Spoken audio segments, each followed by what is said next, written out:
Hello all. Our next concept in Python is variable types. What are the different types of variable types in Python?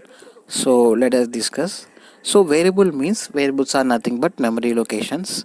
So reserve some memory location to store some values. So when you create a variable, then it automatically creates some memory space. It reserves some memory space.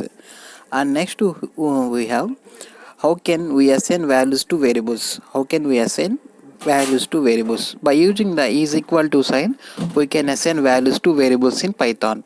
These are the example: count equal to 100 and next minus equal to 1000.0. This is floating point number and name is a string that is enclosed in JRAM is enclosed in single quotes.